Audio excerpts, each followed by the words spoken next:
Transient loss of consciousness is typical and the patient may then present in the subsequent lucid interval with headache but without any neurological deficit. अब इस बात को समझ लो, lucid interval का मतलब क्या है कि एक पेशेंट किसी को हेड इंजरी हुई, वो बेहोश हो गया और वो थोड़ी देर बाद होश में आ गया और वो फिर बेहोश हो गया, तो ये जो पीरियड ऑफ कॉन्शियसनेस है between two unconsciousness, it is called lucid interval.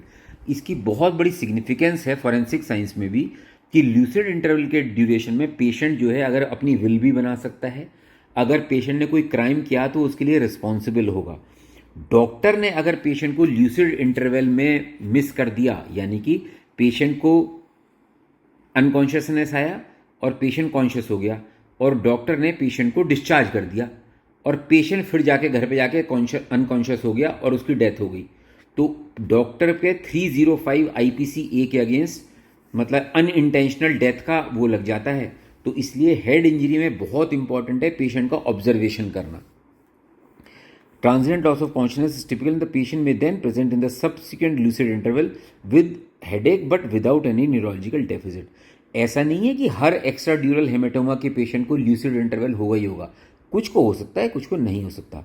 As the haematoma expands compensation is exhausted Monro Kellie doctrine above with rapid deterioration. भाई शुरू में जब चोट लगी जैसे ब्रेन को तो एकदम कॉन्शियसनेस हो गया, अनकॉन्शियस हो गया, उसके बाद रिकवरी होगी और जब ये फिर ब्लीडिंग जो है ब्रेन को प्रेस करेगी तो उसके बाद पेशेंट जो है फिर से अनकॉन्शियसनेस हो जाएगा.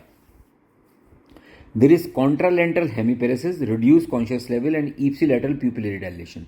जब भी ब्रेन में अगर इस तरफ इंजरी हुई है राइट साइड में तो लेफ्ट साइड के लिम्ब वगैरह काम करने बंद कर देंगे, अगर लेफ्ट साइड में इंजरी हुई तो राइट साइड है, क्योंकि कॉन्ट्रालेटरल रिप्रेजेंटेशन होता है. और ईप्सिलैटरल आंखों का डायलेटेशन होगा और ब्रेन कंप्रेशन के जो बाकी साइन होते हैं वो भी मिल सकते हैं. Extradural hematoma can follow relatively minor trauma with brief loss of consciousness, followed by lucid interval and sudden deterioration. Lentiform lesions on computerized tomography or require immediate transfer to neurological unit for decision for evacuation. क्योंकि अगर ये आपने इसको नहीं निकाला, ये जो suppose इस तरीके से जैसे यहाँ पे ना इसको मान लो ये, तो ये जो है लेंटिफॉर्म लीजन है, मतलब जैसे ये ब्रेन है, ये स्कल है, तो एक इस तरीके से मिलेगा, क्योंकि ये आगे नहीं जा रही, क्योंकि यहाँ पे ड्यूरल साइनस जो है फ्रैक्चर के स्कल के जो वो फ्रैक्चर स्कल के जो सूचर्स होते हैं उससे ज़्यादा इसको एक्सपेंड नहीं होने देता.